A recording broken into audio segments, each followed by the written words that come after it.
Communities all over our nation have a lot to offer, some good, some bad. But one thing they all have in common is statistics. If you're looking for a quick profile on a community of interest, you've found the right spot. Welcome to Living in America. Welcome to Dallas, Texas. Dallas is booming, but what does it really take to live comfortably here today? From rising housing costs to everyday expenses, the numbers tell the complete story. We start with the income levels across Dallas in 2026. Dallas sits at the center of one of America's largest economies, but the city itself tells a more complicated story. The typical household in Dallas earns a little over $70,000 per year, while income per resident comes in near $46,000. Those numbers reflect a city with major corporate growth, but also large income gaps between neighborhoods. Poverty remains a visible challenge across parts of the city, with roughly 1 in 6 residents living below the poverty line. At the same time, the broader Dallas-Fort Worth metro performs much stronger financially. Across the region, household income is closer to $90,000 or more, depending on the area measured. Together, the data shows a fast-growing metro with clear economic contrasts inside the city itself. Dallas is often viewed as a lower-cost alternative to coastal cities, and compared with much of the country, that still holds true today. Overall living costs across the Dallas-Fort Worth region sit only slightly above the national average, but inflation in Dallas-Fort Worth rose 3% in March 2026, while core inflation cooled to 2.3%, signaling slower price growth across the metro. Housing tells a different story. Home prices now run noticeably higher than national benchmarks. The typical Dallas home value sits just above $300,000. That is still cheaper than cities like Los Angeles or Seattle. Affordability has tightened compared with past decades. Rent remains more manageable for many residents. Typical gross rent stays below national averages in several neighborhoods. Texas also attracts newcomers with no state income tax. That helps offset higher property taxes for many homeowners. Inflation across Dallas-Fort Worth remains relatively moderate right now, with consumer prices rising just under 3% through early 2026.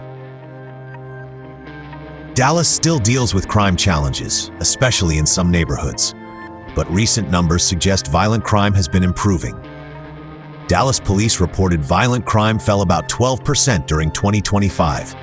Murders dropped to 141 cases, the city's lowest total in roughly 10 years. Robberies and aggravated assaults also declined citywide. Early 2026 updates showed that trend continuing. Officials reported violent crime down roughly 13% year-to-date, including fewer assaults and homicides. That does not mean every part of Dallas feels the same. Neighborhood conditions can vary widely. But overall, recent trends suggest several major violent crime categories are moving in a better direction. Dallas has a warm climate for most of the year. Average daytime temperatures sit near 78 degrees annually. Overnight lows average about 58 degrees across the year. Summers are long, hot, and frequently humid. Winters are usually mild, with only occasional freezing weather. Dallas also receives roughly 38 inches of rain annually. That keeps the region greener than many outsiders expect. In Dallas, education levels vary widely across the city. About 81% of adults finished high school. Roughly 38% earned at least a bachelor's degree. But those numbers only tell part of the story. Dallas is split across several major school districts, and outcomes can change dramatically by neighborhood. Dallas ISD is the city's largest district. In 2024, its graduation rate reached about 84%. Still, performance often tracks closely with household income levels. Richardson ISD serves parts of North Dallas and Lake Highlands. That district reported graduation rates above 91%. It also posted strong college and career readiness results. Highland Park ISD continues ranking among Texas' top districts. Nearly every student graduates there on time. Graduation rates are close to 99% overall. Dallas also operates several nationally recognized magnet schools. The School for the Talented and Gifted remains highly ranked nationwide. Overall, Dallas shows strong educational opportunities, but access and outcomes still depend heavily on location.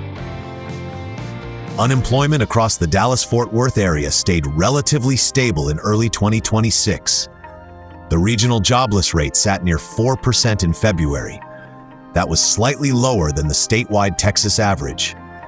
Dallas continues attracting large employers across finance, logistics, construction, healthcare, and professional services. Corporate relocations also continue supporting white-collar hiring throughout the metro area. Overall, the numbers suggest a labor market that remains fairly resilient, despite slower economic growth and higher borrowing costs affecting some industries. Dallas remains one of America's largest regional economies. Dallas County generated roughly $389 billion in economic activity during 2024. The broader Dallas-Fort Worth economy approached $745 billion, ranking among the nation's largest metro areas. North Texas climate conditions also affect the economy, with long hot summers and moderate yearly rainfall influencing infrastructure, energy demand, and daily business operations. Healthcare access across Dallas remains uneven for many residents. Roughly 1 in 4 people under 65 still lack health insurance coverage. That leaves many households relying on emergency rooms, urgent care clinics, or delayed treatment when medical costs become difficult to afford. Dallas does have several major hospital systems serving North Texas. Large providers include Parkland, Baylor Scott & White, Methodist, Texas Health, and UT Southwestern. Together, they support one of the region's largest healthcare networks. But access still varies widely between neighborhoods. Insurance status, household income, and transportation options often shape how quickly residents receive care. Dallas is still built mainly around driving. Most residents rely on personal vehicles for daily commuting. The average one-way commute runs about 26 minutes. Roughly 2/3 of workers drive alone each day. Carpooling remains common for many suburban commuters across the metro area. Remote work also keeps a noticeable share off highways daily. Central neighborhoods offer better transit, biking, and walking access than outer districts. Areas like uptown and downtown feel less car-dependent overall. Outer neighborhoods remain far more spread out and auto-oriented. That creates longer errands, heavier traffic, and greater dependence on highways. Public transit exists, but coverage becomes thinner farther from downtown. In Dallas, daily mobility changes dramatically between neighborhoods. Some districts support walking, transit, and shorter trips. Others still require a car for most everyday errands. Uptown ranks among the city's most walkable areas. Residents can reach restaurants, offices, apartments, and entertainment without driving everywhere. The Katy Trail and nearby transit also improve daily mobility. Downtown and the Arts District also perform relatively well. Dense blocks, major employers, and cultural destinations support shorter everyday trips. Rail access and connected streets make many errands manageable on foot. Still, some office-heavy sections become quieter after business hours. Conditions change noticeably in outer Dallas neighborhoods. Areas near Mountain Creek remain heavily car-dependent. Pleasant Grove scores somewhat higher, but still trails Central Dallas. Living in America walkability scores place Uptown near 88 out of 100. Downtown and the Arts District score near 84. Pleasant Grove falls near 39, while Mountain Creek ranks near 32. Overall, Central Dallas remains significantly easier to navigate without a car. Dallas continues attracting people from higher-cost parts of the country. The region offers a large job market across several major industries. Healthcare, finance, logistics, technology, and energy all support employment growth. Compared with many coastal metros, home values remain relatively moderate. Dallas-Fort Worth International Airport also strengthens business and travel access. Texas additionally has no state income tax on wages. Still, Dallas comes with clear trade-offs for many residents. Summer temperatures regularly stay extreme for extended periods. Outside the urban core, most daily errands still require driving. Property taxes remain high compared with many other large metros.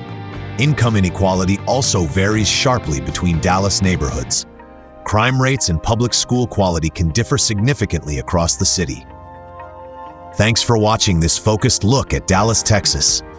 Consider watching the other city guides on the channel and leave a like and subscribe. This is Living in America, and I'll see you in the next city.